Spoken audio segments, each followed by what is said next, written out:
Hello, hello. So, patch 6.0. Season 6. Cram session is now underway. And with it, we got new event items. Oh, well, a couple. We got Mega Base Kyle. So, all of 5.0, we had Swordmaster Ken, the Mythic Ninja. Now we got the Mythic Constructor. And per the patch notes, he is going to be in the event item for the remainder of this mini event. We do not know how long it's going to be. A lot of us are just kind of speculating 3 to 4 weeks until we transition probably into the anticipated unofficial Halloween event.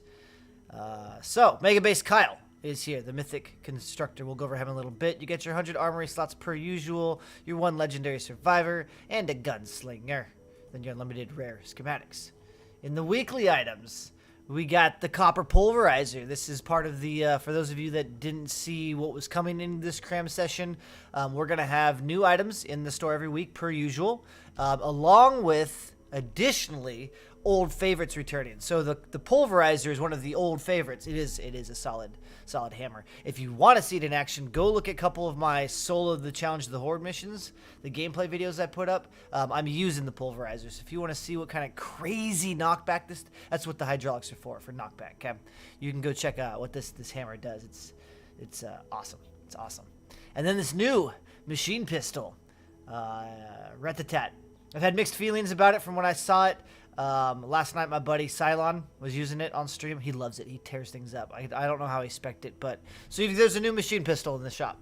And then other than that, we got your repeatable epic schematics.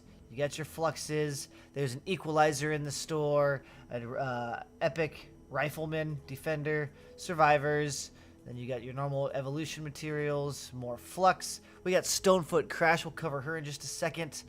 Your normal rare and epic perk ups. The normal fluxes. Support Specialist Hawk is back again. And then for the weekly items, then your weekly coinage, you got wall darts and the Copper Armageddon, which is actually an energy-based axe.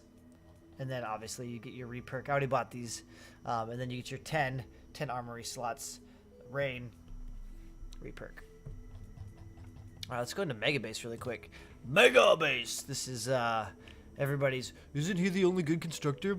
Yes, for defense, he's one of the better. But okay, so like every constructor, they starts off with creative engineering, which increases build speed and reduces the building cost by 10%. He gets plasma pulse, he gets his base ability, and he gets bull rush. So he can bull rush and plasma pulse. He does not get decoy. Level 5, he gets automated defenses, which increases the base connectivity by 1. So for those of you that aren't familiar with the base gets planted down and it blankets an area going out 3 tiles in both directions. This connects it by 1 building piece. It doesn't make it 1 bigger. It does, but it doesn't. It's actually double because it goes out 1 in both directions, right? So it goes out 4 now. Increases buildings construction speed by 24%. That's okay. That's okay. Electrified floors, which is an overrated, overcoveted ability. It is cool, but it's not overpowered. It's super weak, but it's cool. It's way cool. Enemies within the area of the affected base take damage every 2 seconds as they're walking on your floors. They're going, ow, ow, ow. It's kind of cool. Increases the base connectivity by another 1, so now you're going out 5 in both directions. Fully contained increases the damage reflected by the base by 50%. So if a husk hits your base and it normally takes 100 damage, it's now going to take 150 damage. That damage is, I just threw that number out there, it's relative per your tech level. Kinetic overload, we all know what this does. If you don't, basically if you crit with the hammer, you go pow, you get a big energy-based number, and it also knocks back the target. So it kind of changed how we make our hammers and our hardware equipment now. You kind of want to have at least 1 crit rating on there so you can get these kinetic overloads. Lofty architecture increases the health of buildings and by 15%. So if you have 100 health on your wall is going to be 115. Mega Base increases base connectivity by 2 building pieces. So now it goes out an additional 2. So you've got 1, 2, and then 4. The base coverage from Mega Base is massive. He can cover half the map. It's ridiculous the amount of area he covers. So he is a favorite because he's mythic and because the area coverage. The only thing he really has is to buff your walls is just not fully contained. It's the lofty architecture. He doesn't increase the damage reduction. but he does have electrified floors. So he is kind of cool. He's kind of cool. He's actually not my favorite, but he's cool. One of the cool things though about him, again with the mythics, they have some of the better bonuses in the game. Same thing with Swordmaster Ken.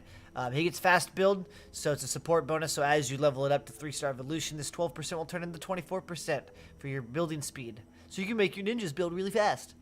Tactical. This is a big one for ninja play. Smoke screen. This unlocks a tactical at when you get him to 2-star evolution. You can slot this in your tactical slot for your ninja play.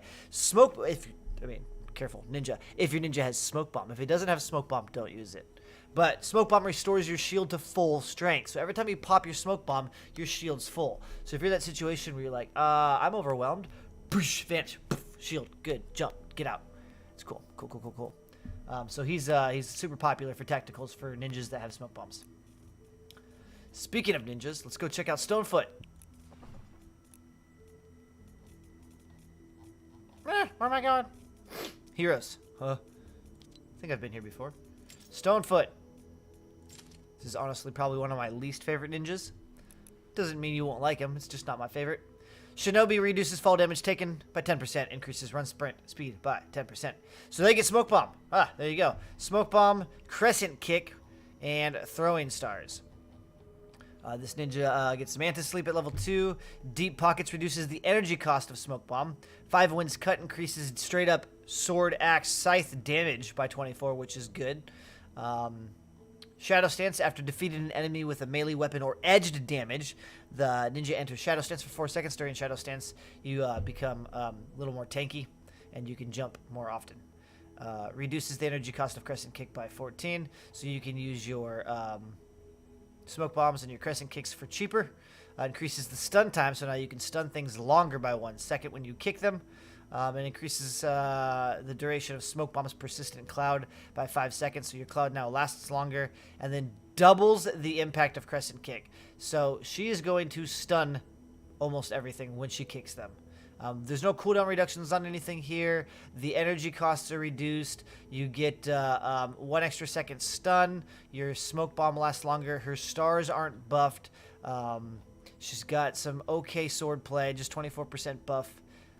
You could slot Assassination in your tactical if you wanted to, if you don't want to use Mega Base to get more sword damage.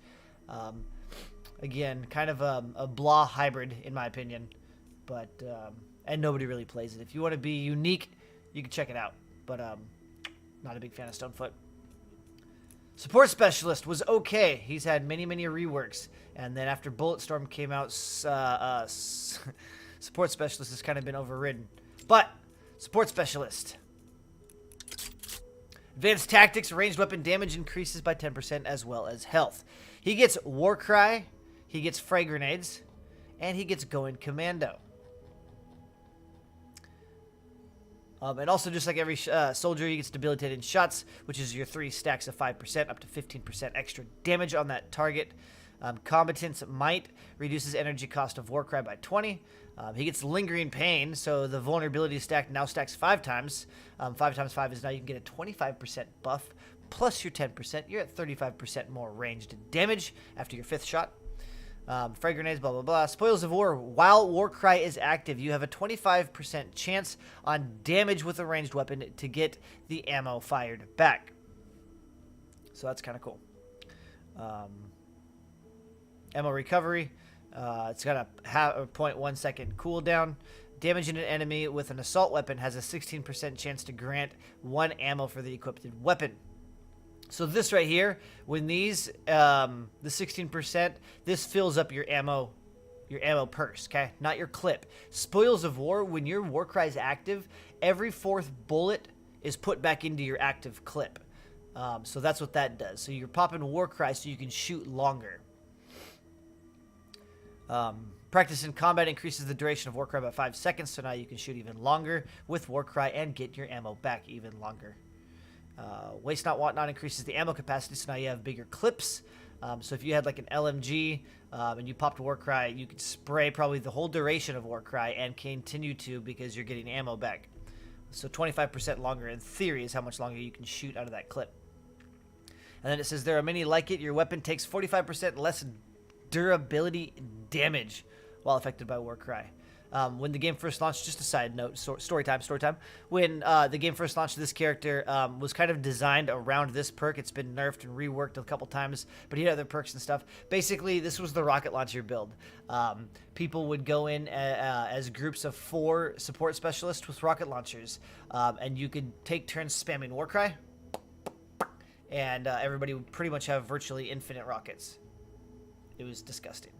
But also back in that day, it was meritable because the game was a little more rough. By a little, I mean a lot.